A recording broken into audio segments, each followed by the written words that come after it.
मतलब आपका ये मानना है कि वो सिर्फ आपको सेल्फ ग्रूमिंग की तरफ, आपका एनालिसिस ये कहता है कि वो सेल्फ ग्रूमिंग की तरफ ज़्यादा दिख रहे हैं, और फील्ड तो खैर आज हमें पता चलेगा कि वो फील्ड में क्या करते हैं। नहीं, सेल्फ ग्रूमिंग कोई बुरी बात नहीं है, लेकिन इस वक्त वो टीम के कप्तान है और कप्तान से लीडर बनने का सफर उनको अब भी तय करना है। अ, बाबर आजम सोशल मीडिया पर बहुत ज्यादा मुतहर्रिक हैं और उनको चाहने वाले जो हैं वो सोशल मीडिया की परफॉर्मेंस के ऊपर जो है वो बहुत सारे बड़े बड़े खिलाड़ियों के साथ उनका मवाजना करते हैं। आई थिंक मेरा ख्याल है कि बाबर आजम को अभी बहुत कुछ करने की जरूरत है। जितना उनको बड़ा कर दिया गया है, उनकी परफॉर्मेंस अभी तक उनकी इतनी बड़ी है नहीं। ये उनके पास बेहतरीन मौका है कि वो एक बार फिर टीम के कप्तान बने हैं।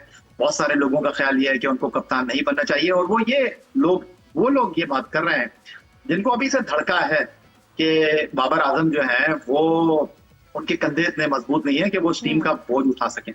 क्योंकि कुछ अर्से पहले शान मसूद की कप्तानी को लेकर जो लोग तनकीद कर रहे थे कि 36 की परफॉर्मेंस से ये बैटिंग करता है, शान मसूद जैसे कप्तान को अगर इस टीम का आपने लीडर बनाया हुआ है तो फिर इस टीम का अल्लाह ही हाफिज है। अब वो लोग ये बात कर रहे हैं कि भाई शान मसूद का तो कोई कसूर ही नहीं था, जो टीम आपने शान मसूद को दी हुई है वो टीम तो इससे ज्यादा बढ़ ही नहीं सकती। तो अब वो तौजीहात पेश कर रहे हैं बाबर आजम के हवाले से। लेकिन बाबर आजम अगर इतने बड़े बैट्समैन हैं तो उनको अपने कंधों पर टीम पाकिस्तान का बोझ अकेले उठाना चाहिए। शान मसूद की कप्तानी में तो वो बहुत पीछे नजर आए, टीम के सबसे बड़े बैट्समैन थे लेकिन सबसे छोटी परफॉर्मेंस उनकी थी। उनकी परफॉर्मेंस तो सलमान अली आगा से भी नीचे थी, सऊद शकील से भी नीचे थी। सिर्फ 13 टेस्ट मैचों में 5 हिट सेंचुरियां, क्या वो डिजर्व करते हैं टीम में? आपने उनको टीम का कप्तान बनाया है। आई थिंक मेरा ख्याल है कि ये उनके लिए सबसे बड़ा सवाल है। और अब वो जो दूसरों की कप्तानी में अच्छा परफॉर्म नहीं कर सके, अब वो दूसरों की तरफ देख रहे हैं अपनी कप्तानी। अच्छा, उन्होंने क्या कहा अभी इस सीरीज की शुरुआत से पहले, क्या मीडिया से बात की?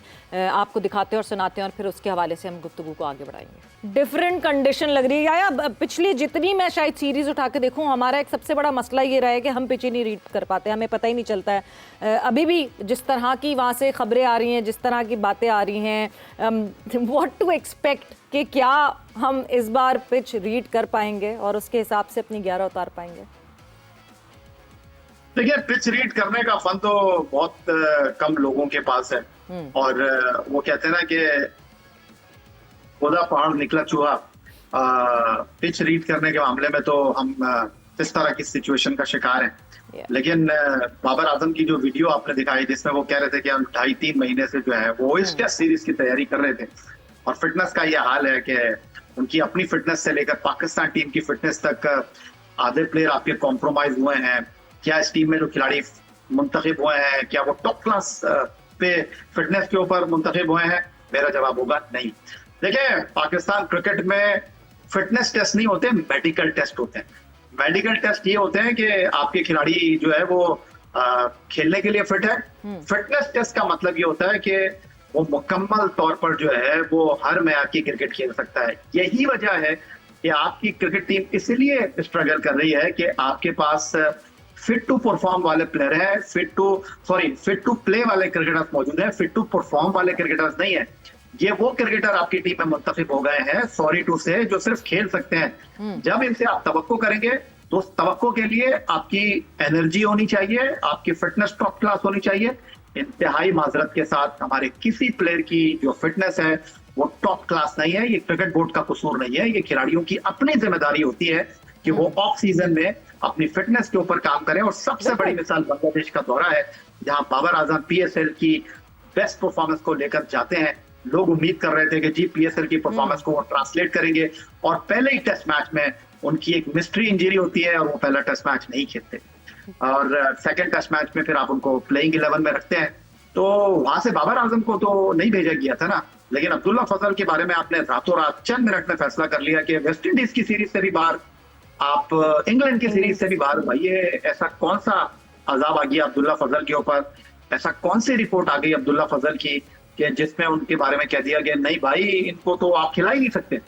तो बस अल्लाह ही हाफिज। बिल्कुल, ये बिल्कुल सोचने वाली बात है। इट इज़ समथिंग, वो कहते हैं ना, फूड फॉर थॉट ज़रूर है ये, कि ऐसा क्या हुआ अचानक। और हमने पास्ट में कई दफ़ा साइड स्ट्रेन और बुखार की वजह से कुछ प्लेयर्स को ऐसे टीम से निकलते हुए देखा है कि बेचारे फिर वो वापसी करते करते उनको 2 साल लग गए। या जहां आपने ये बात की फिटनेस की, एक छोटी सी मैं ज़रूर आपसे उस पर इनपुट ज़रूर लेना चाहूँगी। ये जो सेंट्रल कॉन्ट्रैक्ट्स का एक सिलसिला, ये ट्रैक्स का एक सिलसिला जो सामने आया पाकिस्तान क्रिकेट बोर्ड में, ये जो फिटनेस का हाल है हमारे प्लेयर्स का, तो वो जो 3 गेट हैं, ये तो मुझे लगता है सेंट्रल कॉन्ट्रैक्ट अगले पता नहीं कितने महीनों तक नहीं आ पाएगा, या उसमें फिर वो लड़के जगह नहीं बना सकेंगे, बिकॉज वो जो पहला ही गेट है विच इज़ कॉल्ड मेडिकल, और जहाँ पे आपको एक पार है जिसको सेट करना है, आप तो वही नहीं पास कर सकेंगे। देखिए, सेंट्रल कॉन्ट्रैक्ट पर इतने सारे लोग बात कर रहे हैं। मेरा ख्याल है कि जिन्होंने सेंट्रल कॉन्ट्रैक्ट बनाया है उनको भी अभी तक ये सेंट्रल कॉन्ट्रैक्ट समझ आया है। इससे ज्यादा मैं इस पर मजीद कुछ बात करूंगा नहीं। कुछ भी नहीं है सेंट्रल कॉन्ट्रैक्ट के अंदर, कुछ भी नहीं निकलेगा सेंट्रल कॉन्ट्रैक्ट के अंदर से। हाँ, एक चीज जो आपके लिए एक सवाल होगी कि आपको यही नहीं पता होगा कि आप प्रोग्राम करेंगे, आप अपनी स्टोरी लिखेंगे कि जी फला प्लेयर क्यों नहीं आया सेंट्रल कॉन्ट्रैक्ट के अंदर, तो आपसे कह दिया जाएगा कि जी हमारे जो डेटा है, हमारा जो तरीकाकार है, उसके मयार पर ये खिलाड़ी पूरा उतरता है। तो एक ही प्लेयर की मैं बात करना चाहूंगा कि किस बुनियाद के ऊपर, किस परफॉर्मेंस के ऊपर इमामुल हक पाकिस्तान की टेस्ट टीम में शामिल हो गए हैं। शान मसूद की क़यादत में जो पाकिस्तान ने 16 टेस्ट मैच खेले हैं, हर सीरीज में वो ऑलमोस्ट पाकिस्तान टीम के साथ रहे हैं, लेकिन सिर्फ 5 टेस्ट मैचों को खेलने का उनको मौका मिला है। गालिबन उनको इंटरनेशनल क्रिकेट खेलते हुए लगभग 8 साल हो गए हैं। 8 साल में अभी तक इमामुल हक जो है वो पाकिस्तान टीम में अपनी जगह को सीमेंट कर नहीं सके। तो वो किस चीज के तजुर्बेकार बैट्समैन है, किस परफॉर्मेंस पर उनको टीम में शामिल किया गया है, अगर इसी सवाल का आपको जवाब मिल जाएगा तो सेंट्रल कॉन्ट्रैक्ट की जो गुत्थियां हैं वो भी सुलझ जाएंगी। बिल्कुल, वो कौन सा डेटा है जो डेटा हमें नहीं मिल रहा है, ये कौन सा डेटा है जो ढूंढा चाहे। सिर्फ एक लफ्ज में मैं आपसे स्कोर लाइन पूछना चाहूंगी, स्कोर लाइन नहीं, मैं पूरा 5 टेस्ट का पूछना चाहूंगी कि जो 5 टेस्ट हैं वेस्ट इंडीज और इंग्लैंड के खिलाफ, व्हाट डू यू एक्सपेक्ट, हम क्या करने वाले हैं? देखिए सवेरा, उम्मीद पर दुनिया कायम है और अच्छा सोचना चाहिए, अच्छी बात करना चाहिए, लेकिन मामला और सूरत हाल ये है कि हम लोग काफी फंसे हुए हैं जी। मुझे इंग्लैंड में काफी उम्मीद है कि पाकिस्तान की टीम जो है वो अच्छा परफॉर्म करेगी, और इंग्लैंड में मुझे कहीं ऐसा लगता है कि पाकिस्तान टीम जरूर जीत जाएगी, क्योंकि इंग्लैंड में हमेशा से हमारी जो परफॉर्मेंस है वो अच्छी रही है। और बकौल शायर सिर्फ आपके सवाल का जवाब मैं इसी तरह देना चाहूंगा कि हद के तराशे में, हद के छोटे से तराशे में नहीं आएंगे, हद के छोटे से तराशे में नहीं आएंगे, गम ज्यादा है लिफाफे में नहीं आएंगे।